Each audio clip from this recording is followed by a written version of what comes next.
Hi everyone, welcome to tonight's Underground session. My name is Becky. I head up partnerships at Appear Here. So tonight we're talking about the future is fluid.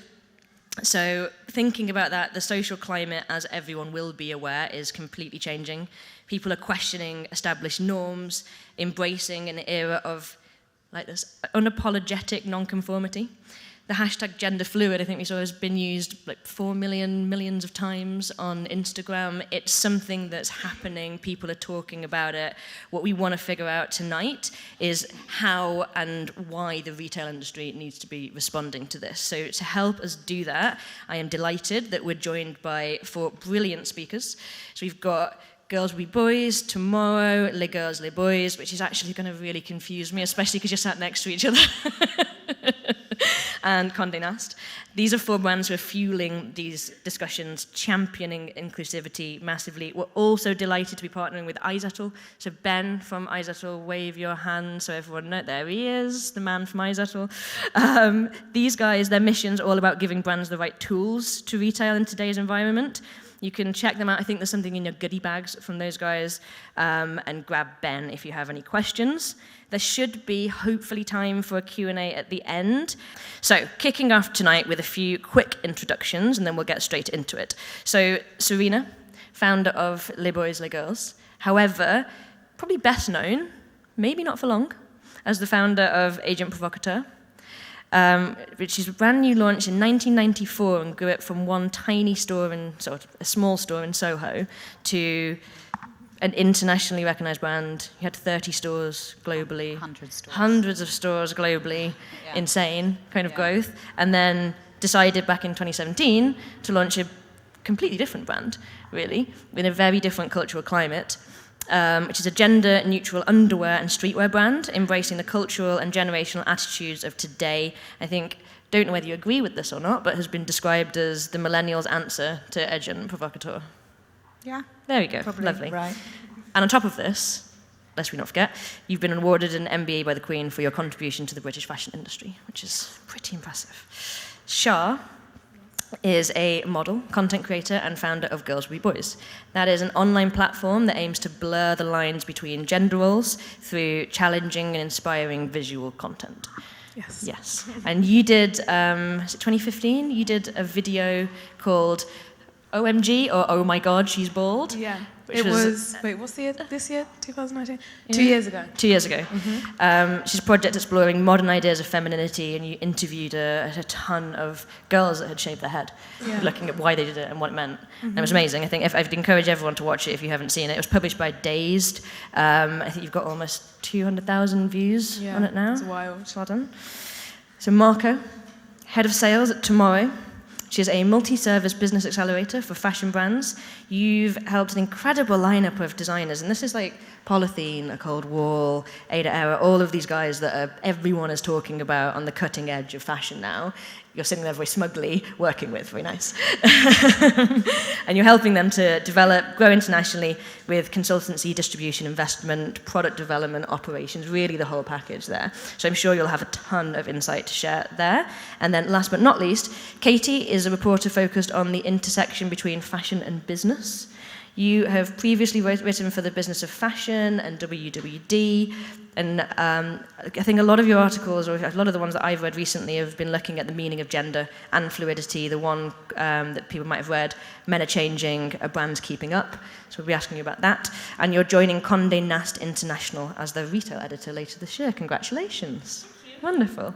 So, to kick off then, I've got a quote here from a Gucci report in May on gender fluidity, and it says, "Fluidity is just about letting people be people, not being labelled or having to tick a certain box, just being able to be free to be who you are." Do you agree with that, Serena? And what does the future is fluid mean to you? Well, you see, my problem is, how do you define gender fluid? And my brand's actually been described as being gender fluid by one article in the press. Do you think it is? No, it's not. Because what does that actually mean? And I agree with that Gucci quote that, let us just be who you are. Be down with who you are, whatever that might be. And it might not be the same thing every single day. You might not feel that way tomorrow or next week, what you're into, who you're into, how you feel, how you want to dress, or how you want to appear, or how you want to define yourself. So I'm in agreement with it. Yeah? Yeah. Char? Yeah, I think what I talk about on Girls Will Be Boys is the fact that gender is a spectrum. So I don't really have a problem with the term fluid, but I do agree that it is different when it's what it is whenever you want it to be that. And I think, yeah, I agree, it's just allowing people to be, and you don't necessarily have to state where you are on the spectrum when you're at that point. I think it's similar to sexuality. I don't think you should have to label, especially if you're bisexual, you shouldn't have to be put in a box depending on who you're dating. So I think how you want to present on that day, or just how you want to be on that day, I don't think you need to put yourself into a box. So Do you think people are confused about it? When you're explaining what you do, yeah. do people get it? No. What's their response? I think sometimes it does feel like, with the work that I'm doing, that I am talking into like an echo chamber. But I just think it's still important to talk about it. Even if people don't understand it, people will get it the more they hear about.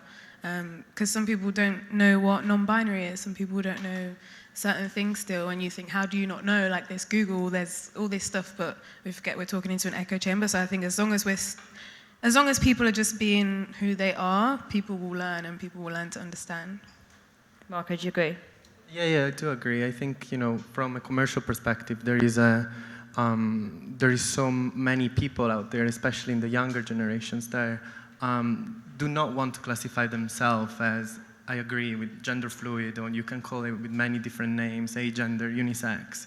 But these people are aware of the fact that they don't want to be called or classified in boxes. And then, of course, it's difficult times nowadays where you have, in the UK, we're going through a process of Brexit, and Trump is running the office and all of that. But the younger generations are very much aware of this trend, that they don't want to be classified in boxes, and that's why brands now have their own voice to express a different. It's not really different because it's been done before. It's just a better time of expressing it, and there is a better reaction from the consumers, especially from the younger generations. Do you think that's interesting what you said about Trump and Brexit? Do you think this... Let's not talk about it. But do you think that... not to talk about it at all. Good God, I've just spent a lot of time telling these guys this is going to be a fun panel. So. But without that, do you think, has that been an accelerator for this kind of conversation? No, or do you think it would have happened anyway? It would have happened anyway. Really? I think, there is so many things that you can say about younger generations, and I see it even, in my office, and I see it even in the company that I work for. The opinion that they have, despite their young age, is so valuable, and that's, of course, there is an influence of what is happening out there. But at the same time, I think they grown up in a even though I'm almost 30, so I'm kind of close to that. But getting old. Yeah, but 10 years younger than that, it means that they've grown up in a very different way than I did. So obviously, they're so much more aware of what's of what's happening. And yes, of course, it might have accelerated that, but it would have happened anyway, I'm pretty sure. Katie, do you agree? I mean, how are the media talking about this? I agree there has been some acceleration of some sort. I mean, I'm a writer, so I'm big into research, and I think the idea of gender traditionally emerged because it's used as a way to denote identities for what's considerably accepted to be a man or woman. But that's changed a lot now, and I think people are recognizing that gender roles aren't it doesn't fit into certain stone. It's I think you look back in the 70s or the 80s, you have a lot of celebrities Boy George, David Bowie, and that was considered kind of shocking and crazy. And if you fast forward to this day and age, you have someone like Lady Gaga on stage putting on a male alter ego, and that's just performance art. And I think it's become more normalized now. Do you think is it normalized, or is it becoming more normalized in the media? I think in terms of the Western market, it's gradually becoming more normalized. But if you think more globally, that's been accepted in Asia for a long, long time. You have a lot of kind of K-pop boy bands coming out, or girl bands, or sometimes you don't even know what gender they are, and it doesn't even matter. So I guess is it a truly global movement that's happening then? Or obviously there's countries that have like anti-LGBTQ laws still. Is that in terms of how that's represented in the media there, or when those brands are going from Korea to China or wherever they're going, is there kind of a difference that you're seeing across the world, or is it just everyone's moving at one pace and it's...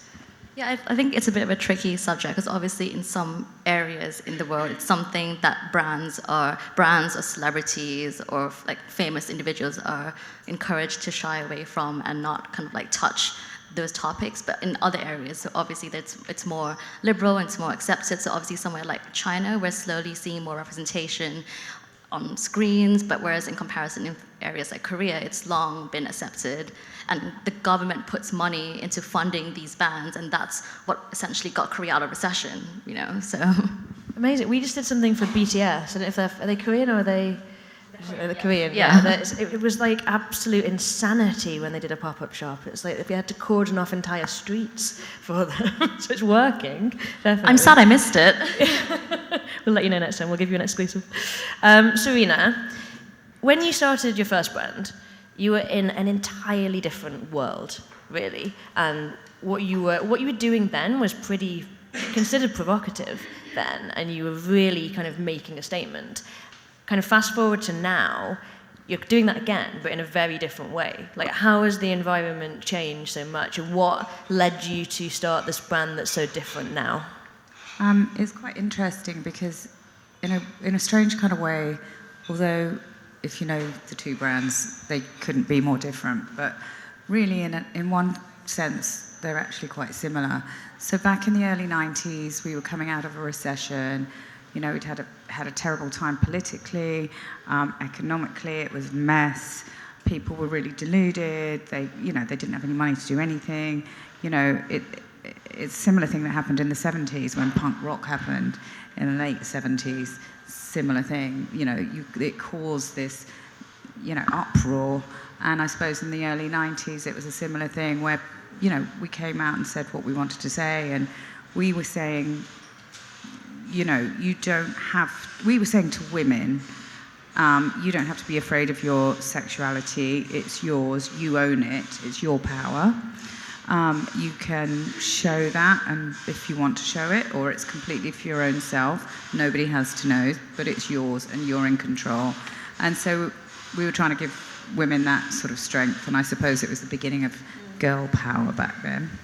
And yeah, we were provocative, and we did push the boundaries, and we did have pretty outrageous windows, and we weren't afraid to What was the most outrageous one?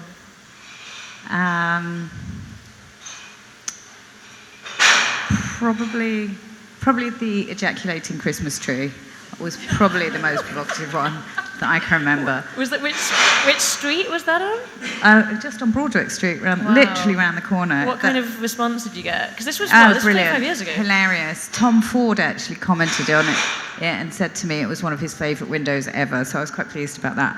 But yeah, we used to have some really fun windows, just kind of making people think and question things, and some people made some people feel uncomfortable, and others not, and others found it funny, and there was always humour as well. And there was a lamppost opposite that a lot of people used to walk into because they were so busy looking in the window that they didn't see the lamppost. But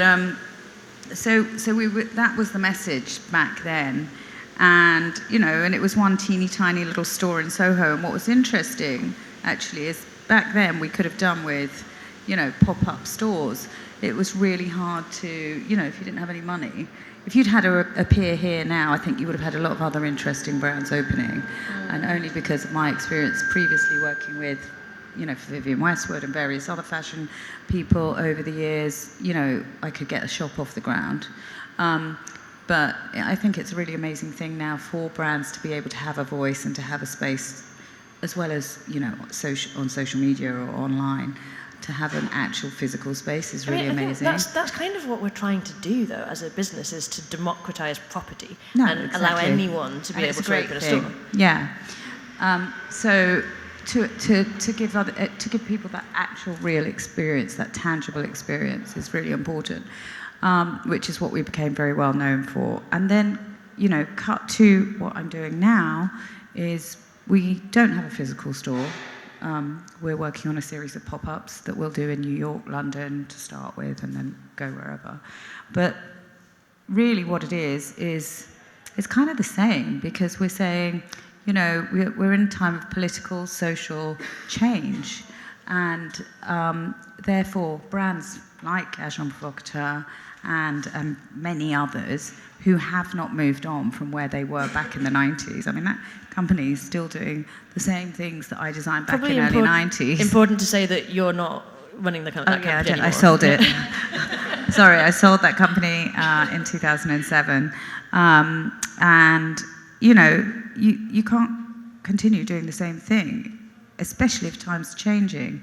And I don't think it's right to be charging extortionate pricing for items anymore. I think it's too much. I think it's ugly. I think it's unnecessary.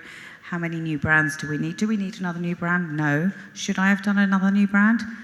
Maybe, maybe not. But I felt compelled to do it because I felt what was happening around me and what I could see was going on was not being addressed. And that was the fact that brands were going too far in one direction, as far as being so overtly sexual and showing imagery that was like so totally unreachable that young kids, really young kids, were really struggling with who they were and how they should be, and whether it was girls or boys, young or slightly older.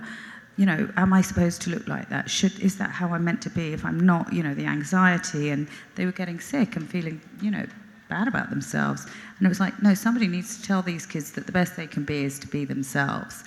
And that's why I started Les Girls, Les Boys. And it's a sort of counter-reaction to what had been going on, and it's a messaging in the same way that Agent Provocateur was messaging.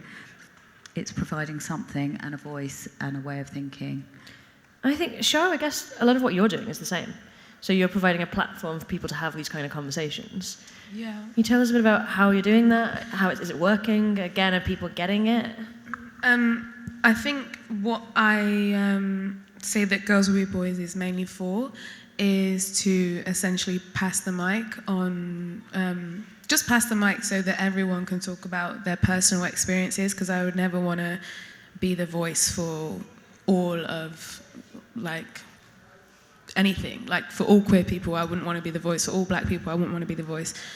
So I think what you were saying is that people weren't being represented or seeing themselves represented in brands. And I think people in general just need to see themselves represented in general, online or here, there, or wherever. So I think that's what Girls Will Be Boys is for. That's what I'm doing the short films for. That's why I did OMG She's Bold, so that women or female identifying people What was the can see reaction that. to that? Because it's kind of, it shouldn't be maybe, but it's a bit of a provocative title. I got positive reactions. To this day, I'm still getting messages of people saying that, I've inspired them to shave their heads. I know that when Days posted it, I looked at the comments the first day, and then I was like, I'm not looking at the comments again, just because obviously that had a bigger reach, and there's more people that don't know anything about the message, don't know anything about what I'm trying to say, don't really care, and just want to come on and say something negative. It's like you're throwing something outside of the echo chamber, and then it's, exactly. What does everyone else think? Yeah, so it did obviously it had negative reaction, just because it's out of the norms, it's out of the gender norm of being a woman and having long hair, blah, blah, blah. But for me, the reactions were positive, and that's why I'm still putting the message out there. Amazing. Are you seeing this marker in any of the brands that you're working with? Because they're quite high-end, a lot of these guys. Has the conversation shifted there? Are you seeing them start to approach things differently, or are the guys you work with, have they never really had any rules and they've never conformed to anything? No, I think we always done lots of research in Asian countries, as we were saying, Korea, Japan in particular, and they've always been a little bit more open into the genderless, gender fluid fashion. And I think there, from that side, Tomorrow always had a very strong representation of Japanese brands and Korean brands. And there, for instance, they always came, to market with a range of sizing that was either unisex, one size only, or it was 1, 2, and 3 for boys and girls. In Europe or America, I have to say, is a little different. We like these boxes a little bit more. So so the size range normally runs from extra small to large for a woman and small to extra large for a man. And now, yes, brands are adapting that, and yes, there has been an increase overall into more of a unisize. But it's more about, I think I really much agree about on when we pick brands, for instance, when we do say yes to a conversation, to a brand that wants to be represented by Tomorrow, by the company that I work for. First of all, it's very much based on gut feelings. There is not a formula. There is not a logarithm. But it's not who buys you the most drinks. Not really. But the one thing that we look at is what do they stand for? And this is something that, is not always been done, but now is really important for us to making sure that there is some narratives that go out with the product, that there is a dialogue that is established with the community. And it is important also for us, for how we operate, that that community is already established. We don't establish that community ourselves, but we recognize it and we can amplify it. Fine. So I was going to ask that. Is it something that has to be there authentically? Or is that something that you can see, like this brand could make a ton of money if only they started being a little bit more representative, and we're going to put that on them? It's something that comes from your mom and dad. It's something that it doesn't come from a company imposing you what to represent. I would never put myself in a position to teach a designer what is supposed to stand for with his own brand. But I can share what his values, or I cannot share these values. And if I do share it, then obviously I'm happy to engage into that conversation and bring it on board and, bring it up to upper management and then perhaps sign a contract. But otherwise, even if the talent is there, if there is not a strong narrative behind it, a commercial team or an accelerator business like Tomorrow will never be able to do much. Why does that matter? That they already have that audience, that they have their own kind of sense of... It matters for us for the way that we operate, In terms of you as a business, or correct, just yes. in terms that because that's how you want to operate? Correct. It's something that, kind of why, though? Why is that important? Why does that matter? Because we can then take that brand... It's kind of, if it works that... There is exceptions, don't get me wrong. We do work with big prices like the Undam or the LVMH price, where perhaps some younger brands come into Tomorrow and we start from zero. But we do work with the business that it's already has a base of about 20 stores as an average.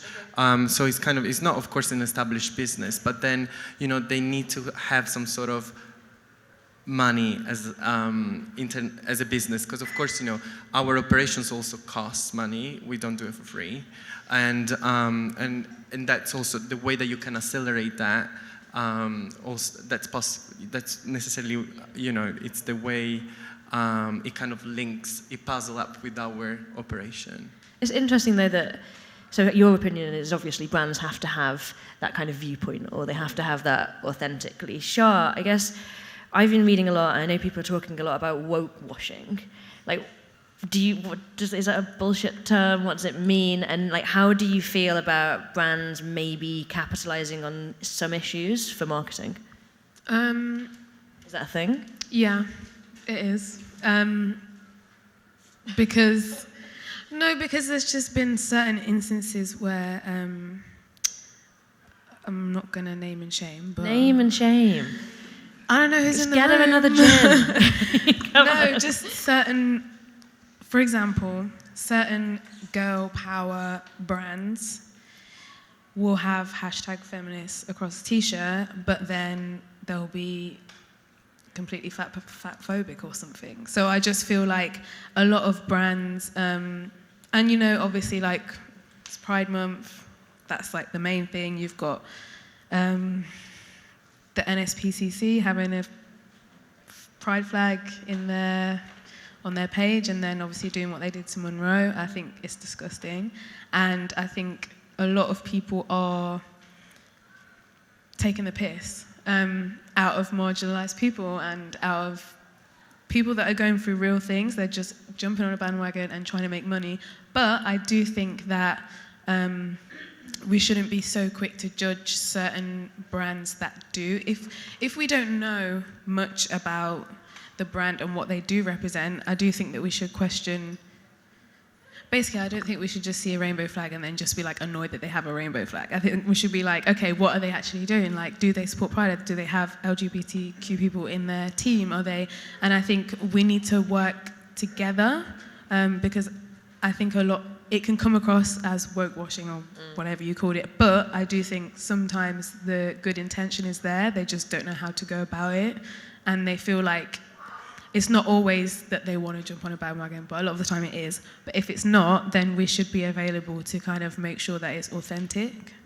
Yeah, and Serena, do you agree with that? Like, is it dangerous for brands to be, I guess, like putting their heads above the parapet in a way and going out and like giving one message when they're not? I think it starts to feel like that sort of Hallmark card problem, where, I don't know, it starts with things like Valentine's Day, and, as a marketing tool, brands jump on it in order to be able to sell more or, do more. And I don't think anybody's saying, it's with the Pride thing, which has just happened just now, and we were looking earlier actually on the way here at a ton of stuff that's been put up by various different very big companies that really aren't looking after the community as far as their employees and are not giving them the benefits that others might have, then yes, it's really hypocritical. And I think that there's two bits to the answer, really, is that, listen, no brand can be perfect. You can try to be the best that you can be. And I mean, that's what I say that I'm doing. I cannot be perfect and I cannot be everything to everybody, but I will be fair and I will be proper in the best way that I can. And I'm not going to just jump and do a Pride thing because I think that's what everyone's doing. I have to believe in what I'm doing. And that goes back to, what we now call authentic brands. But you'll find that brands that really are real, that really are true to who they are and what they are over the years, you've seen the things that have lasted, you've seen the things that have legs, and they're still here, and the things that don't, or the brands that don't, and the brands that we can see through, fall by the wayside. So I guess it's only have the conversation if you really believe in it and embody it. Well, that's what I believe in, yeah. Yeah, and I think you should always look at the team, and if the team is diverse, then they're not just checking a box. But if they're not, if it's like all cis white men, straight men, I don't know. Who's doing the worst job? Brand-wise? Yeah. I know you're so angry at some of the #feminist brands, but who's just making an absolute mockery of everything? There's no one that comes to mind. I'm sure you've got away. a burn book or something. No, I actually don't. No, I don't think. No, it just made me mad what the NSPCC did. That made me angry. Right, it's them. They're on the list. They're on the list, yeah. Okay. Marco, how about you? I guess, do you think that, in terms of that question of should brands be standing for something, is that something that you think the luxury fashion houses, being as big as they are, have a responsibility almost to talk about? Or again, is it something that people are shying away from? They do have that responsibility, but I think fair enough. Younger brands do it more than them. And it's an example, of, I'm not going to go into details, but if we refer to what happened with 3 Italian brands, actually, which is very sad to say, because of course I'm Italian. So Dolce & Gabbana has done it very recently, Gucci has done it very recently, Prada has done it very recently, and other emerging brands that perhaps I do represent, they stand for very strong values. And again, it goes back to the younger generations, which most of us think, not maybe us, but outside there, that they think is not a strong generation, and is perhaps not necessarily the most driven generation. But I very much disagree with that.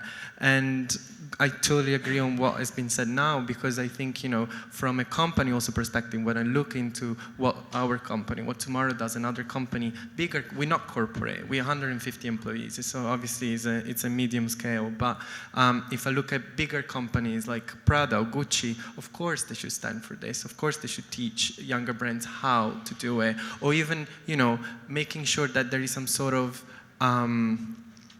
exchange on this, because sometimes the values are there, but sometimes you can't just afford it if you're an emerging brand. And if I think of what Echo Wall has done, what Samuel Russ has done recently when he gave his new gen money to one of his former employees, and that's something that I don't think Prada's ever done it. I don't think Dolce & Gabbana's ever done it, and that's something that it is remarkable.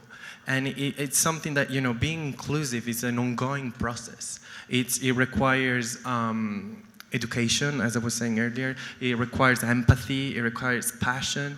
And you, I think, also needs to be on the senior level of companies. It cannot just be on junior people. It cannot just be from just a designer perspective. It needs to be across the board, and everyone really needs to step back from from their zone and putting themselves into someone else, the zone of others, on the needs and wants of others. And then that doesn't mean, if that was the question, I don't know, but that doesn't mean treating everyone the same way. But it means treating people fairly, and because you need to embrace the differences. The differences are important. Do you think there's the appetite for that, though, with luxury brands? Or are they just doing it because they've made a mistake, and then they're sending out memos saying, we're going to learn? Well, right after Gucci, started a scholarship for a different university for people that, don't have disposable income to the standards, and then they included, the designer team hired 5 new people that were from different nationalities of developing countries. But I shouldn't don't have you find that before? slightly annoying? Exactly, that they've only done it as a response because they've been called out for something that they did wrong. And also, I think about, look at LVMH, they always buy up existing brands that are well established and good businesses. They never have startups. The fact that they did that line with Rihanna, that's them checking a box.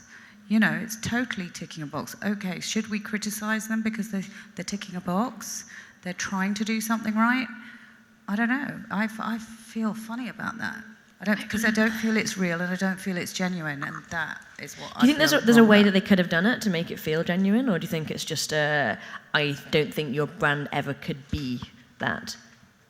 I think they can be that if they do it, but they have to do it properly, and I don't think suddenly going, right, you tick that box, we'll get you. That's not it, because that's not how they do business anyway, normally. So really they should be picking an established brand already, there in the way that they would, not just going, grabbing and making it happen.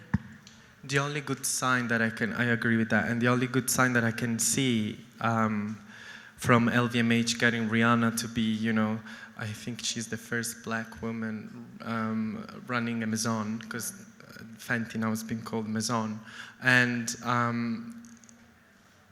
people will get trained to the idea that unfortunately people need some training, and I possibly don't even think about younger generations, but they need the idea of having a popular woman like Rihanna running a big operation, a big Maison like her own Fenty, might just lead the way for other emerging designers of colors and possibly women to be up there. If you ask me why Rihanna and not someone else that is more capable than her, that is studied at Central St. Martin's or whatever.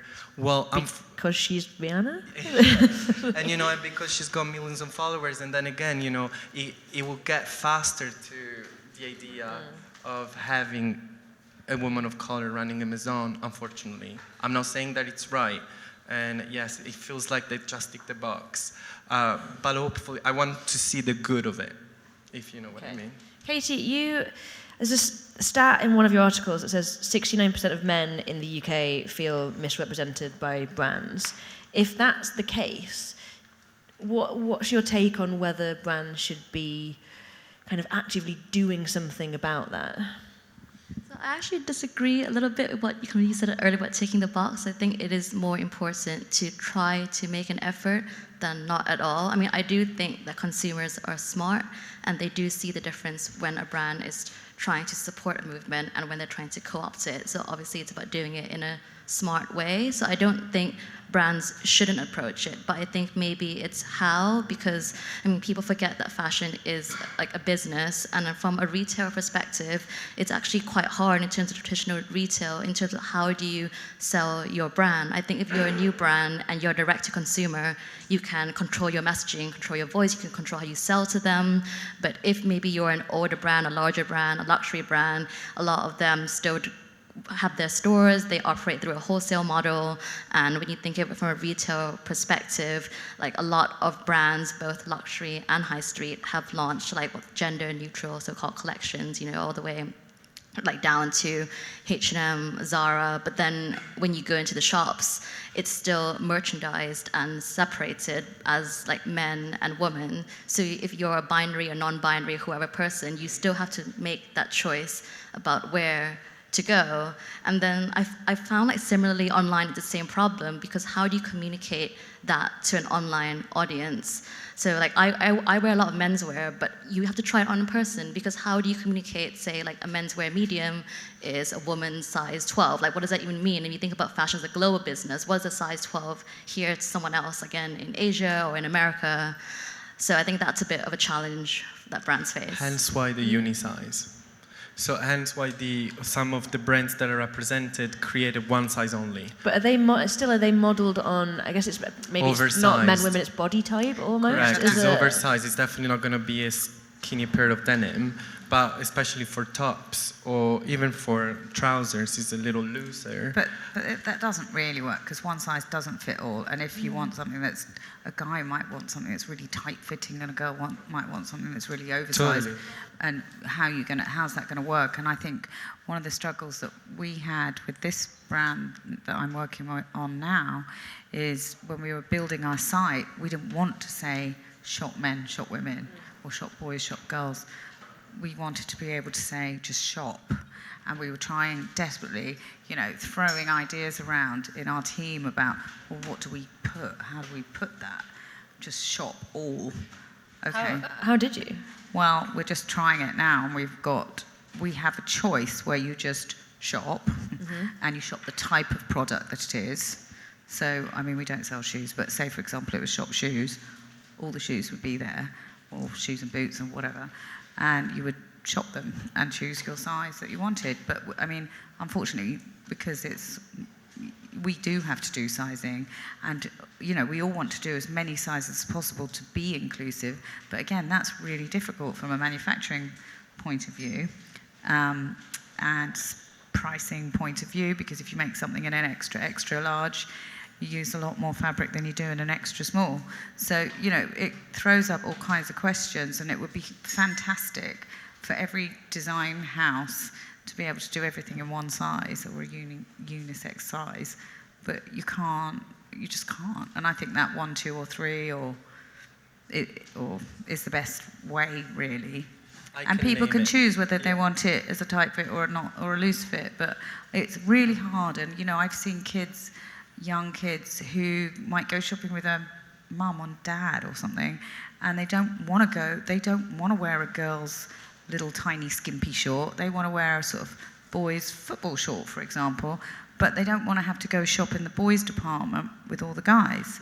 And so we wanted to try and find a way of how to deal with that online, that you can just shop shorts. And looking at your, I guess, physical stores, you're about to do if you're doing the pop-ups. How are you going to merchandise those? Because I think what you were saying about walking in and still having to make that decision was really, really interesting.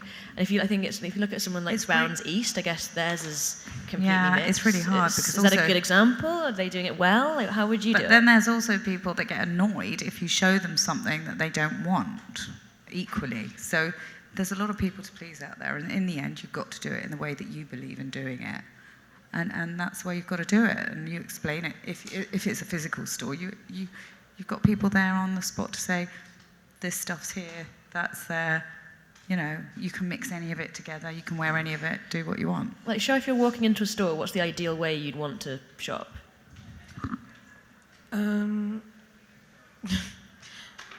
It depends what I'm looking for. For free. No, it depends what I'm looking for. But a lot of the times, like growing up, I would shop in charity shops or car boot sales, and obviously it's not gendered in car boot sales, like when you're looking, so I would just look for what I liked, but I've never really dressed in a binary. Like, I think this is a men's shirt, I don't know, I found it in a charity shop. So it's like, I would just want to walk into a shop and go to the shirts or go to the shorts, and you can separate styles within categories so that people can see, like, you know, like tighter shirts or slim fit shirts in one section or oversized shirts in another section.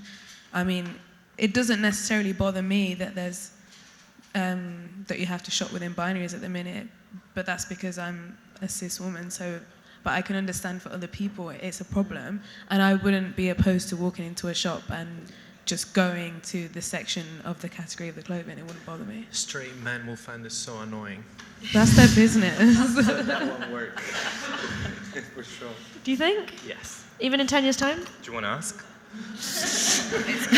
But if anyone would like to identify themselves as a straight man, asking for a friend.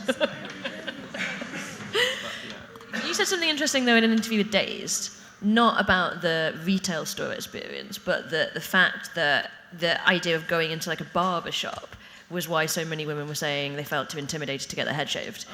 Is that, like, is this just a retail store problem, or is it something that's wider in all of, like, beauty stores, for example, or beauty services? Like, how do we make these spaces more inclusive and less, like, threatening to people?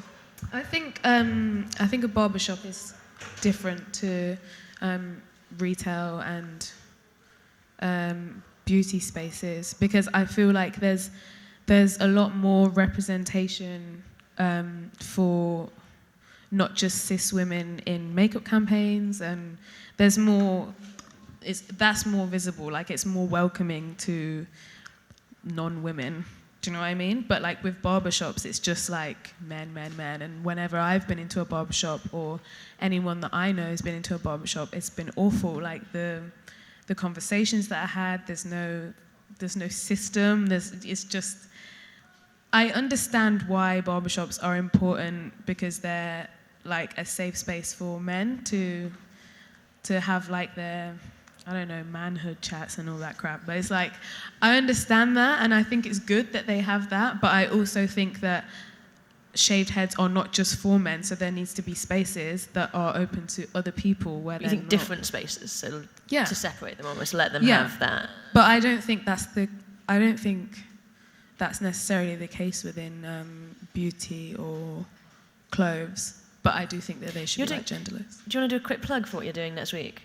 Because if anyone is considering shaving their head, there will be an open barber chair in a much more relaxed environment open next Thursday. Yeah. Location TBC. Yeah, I'm going to do a 2-year anniversary screening of my first film.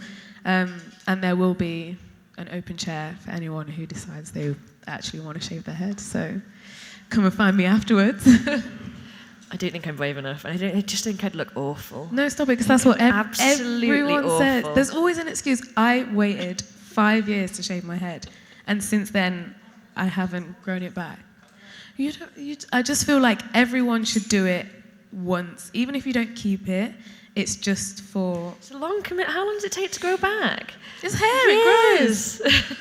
I have to shave my head every week. You're braver than me. You're much, much, much braver than me. It's actually true. I shaved my head when I was in school, and it's all grown back now.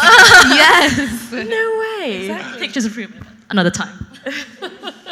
Okay, talking about bravery, can you name and shame some brands, please? Who is doing a bad job of this? We talked about some up there, like the Gillette ad that was out there that got completely slammed. You must have written about lots of them. Like, who's doing this like embarrassingly badly and needs to, not embarrassingly badly, but just needs to do better? Tricky one. I feel like I have more advice on how brands can do good, and it's more to going back to what you were saying, what you were both saying earlier about how it should be kind of built into the DNA of a brand, because that's, I think, what consumers, especially more younger consumers, are looking for now, as they're really socially aware, they're really environmentally aware. I think, for example, a brand like Patagonia, even though they stand, like, they have environmental causes at the heart of what they do, and it infiltrates every area of their business, from like production to sourcing to retail. When you look at brands like Gucci, they kind of like donate to causes they believe in. They don't wave about it. Last year, they donated, I think something like $500,000 to after the Parkland shootings in America. So it's about, again, really taking action as opposed to just putting something, like putting a product out there. Marco? Yeah, I mean, I already said about what I think about these Italian houses that unfortunately haven't done a good job. Who is doing a good job? Who is doing a good job? Well, I mentioned earlier, for instance, Ecowo. I can mention the brand portfolio that I represent. Sune, which is a younger, it's an emerging designer in Italy. For this season, they were with the city of Milan. They partnered together and they were They were doing requalification of an urban area in Milan, in the city, and they have now this open space for 3 years that they're going to curate, and it's a zone 4 of Milan, let's say. I think that's something, as we were saying earlier, that's something that brands should do more often, and I feel that emerging designers do it more than established designers, and that's why I would like to see more of hands together. And yes, it's a tough industry, as we were saying. We possibly don't need one more brand out there, but for those ones that are there, it will be, especially now, as we were saying, which is tough moments, collaborations and partnership could be nice to have even more. And a partnership in fashion, we had so many, especially in the last years. Do you partner your brands together? No, we haven't done it yet. I'm just looking at my team. No, we haven't done it yet, no. There's an idea, you can pay me for later. We do have one of our board members is Renzo Rosso, founder of Diesel, and we do partner with Diesel with few of our emerging designers for this project called Diesel Red Tag. And that's very interesting. We've done it, the last one was with Ecowo, and before we done it with Shane Oliver, and before that we did it with Glenn Martins, which are not in our portfolio, but they're close friends of ours. Okay. So you think for smaller brands, I guess particularly, partnering with maybe a bigger brand that has the same values that you do? Totally. Is a way to... Yeah, of course. And and be inclusive also, there is nothing is ever done for I think about a big house like Versace, or I feel like a big house like Prada, even like there is nothing is being done so loudly about inclusivity, and or maybe I've missed it, but I don't think I have. So Katie, has he missed it? Pardon? Has he what Prada doing something incredible that Marco is not aware of that you've read? Good. So I think I think if we start programs, and as I said earlier, if there is some sort of they do have foundations, but why don't we have these foundations to also, for instance, Giorgio Armani has been doing this thing with emerging designers, and I think he stopped it now, but he's been doing it for a long time, and it was always very much political, though, so it's we would like to see less of that, and and a little bit more of humanity, I think. That's a lovely little sentiment there. I'm going to ask a couple more questions, and then I will ask questions of you guys if you have any, so maybe start thinking. Char, what do brands need to do this well? If you've got kind of one tip for, if someone's sat here and they're launching a brand and they really want to be inclusive and representative and not kind of screw this up, what do they need to do? I think in order for it to be authentic, it needs to come straight from the horse's mouth. So just diversify your team. Like, that's the easiest thing, because people talking from their real experiences is going to be a lot more impactful than what you think it should be, or what you think like women will want, or what you think, how you think non-binary people want to be represented. Just diversify your team. It's the easiest, and to be honest, I don't understand why it's so hard. Yeah, you should consult with, I guess, all of these companies and walk in and say, guys, it's easy. Serena, what about you? Like, what's the biggest thing that you think that you've done that people should learn from?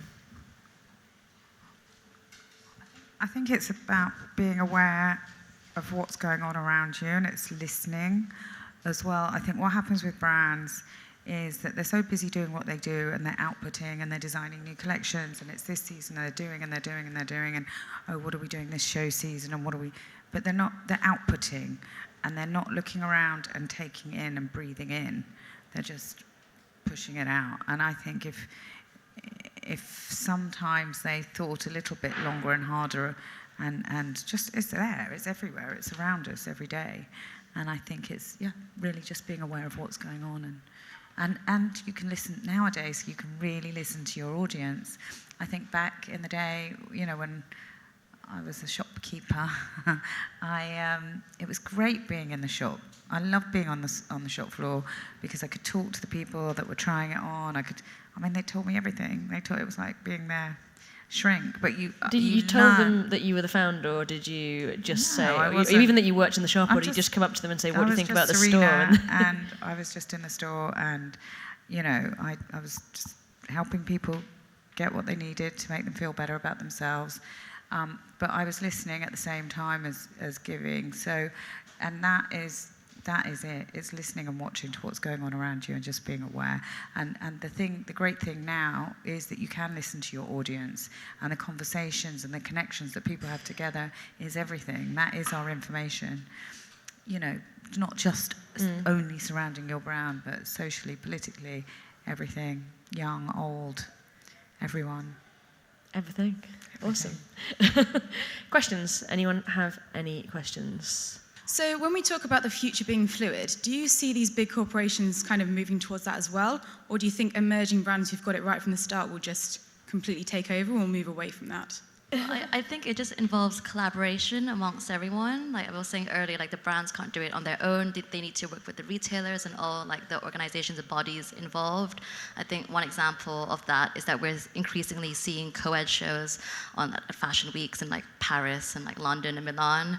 I mean, it's not just lucratively make sense for brands, but it just fits with their messaging to show men's collections and women's collections together. And I think that's one example of that. Yeah, you just like, yes, I agree. Please don't pass the mic back to me. Either of you two have a... I think the more that there's more visibility of diverse people, the more they will end up being hired anyway. So the messaging will just... I feel like it will just evolve. I'm hoping it will just evolve naturally. And the people that are doing it from the start, I hope it will just level out. But I do hope that we give people a chance, because like you said, no one's perfect, and as long as you're willing to try, I think we should be willing to like help people, and hopefully it just levels out. I think also, very large brands, it takes a lot for them to change, and it's not that they're not willing to change, but they're one huge, great big machine, and they can't do it immediately, and so we get cross with them and think, well, they're so big and powerful, why aren't they doing enough? I think they're on their way, and I think actually maybe the smaller voices like ours are the ones that help them move for the better. Awesome. Any more questions yet? I actually, I have 2 points to add. Is there a question, or do you want to come up? No, I just wanted to add something for the whole time, so I thought I'd wait to the end. But I agree with the fact that charity shops are the most applicable for us, because a lot of the time, especially vintage shops, you go in there and there's no kind of, you don't have to conform to anything. You can go in there and pick out whatever you want. So I think in terms of retail, I think vintage shops are probably succeeding the most, because they appeal to every gender, every audience, and they're a relaxed atmosphere for people to be in. And also, because you've been speaking about Prada so much, I have a personal experience. So I work in Selfridges, and I applied to Prada, and when reading about Prada for the interviews, it came across as if Prada was very sustainable and caring.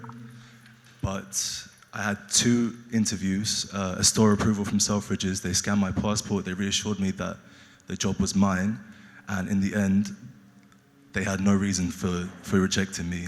And a lot of the time they were picking on the fact that my hair was braided, and they kept kind of mentioning that and how I look and everything, so it was quite confusing for me at the end to not have an answer as to why I was rejected, because if it was based on my experience, they wouldn't have put me through 2 interviews, a store approval, scanned my passport, reassured me I had the job. So I knew that it was something personal to the way I look.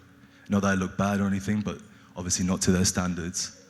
So, yeah. A brand that I don't think necessarily, because if you're going to promote sustainability, then that needs to go to your staff and the people that you want to hire, because they're the people that come first, they're the people that are working for you to promote your brand. So it's not really about the public, but it's about that filter through to who is working for you.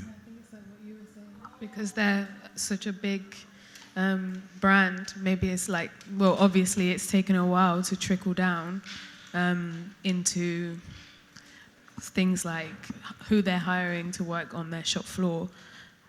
But I think, personally, I think that's disgusting. But it's really interesting though, because actually, I mean, like, seeing as you mentioned Selfridges, when I first started working with Selfridges back in probably late 90s, I had a big concession in there, which was fantastic. But when I put my existing shop staff forward, they didn't get store approval because they had tattoos. And it was like, and then the next thing you know, they've realised tattoos are a thing, and they've got a tattoo thing going on the ground floor, which was a huge success. But yet their staff aren't allowed to have tattoos or kind of crazy piercings, or it's not seen to be the thing. And that was way back then. Yeah. But to say that can still, that you can, then that has happened now, today, in 2019 is really shocking. I mean, it's a depressing. It's 20 years. Fair, but it's a. I know. Well, yeah, you've got a job somewhere else. It's fantastic. Congratulations to you. Better job. It's a better job, much better job. Yeah, guys, thanks so much for tonight. I guess that it's a depressing but interesting point to end on, in that I think a lot of what we've talked about is about brands just genuinely kind of embodying the values of that small kind of PR piece that they're putting out there, and actually truly doing it and looking at their own teams and looking at every single piece that goes with that.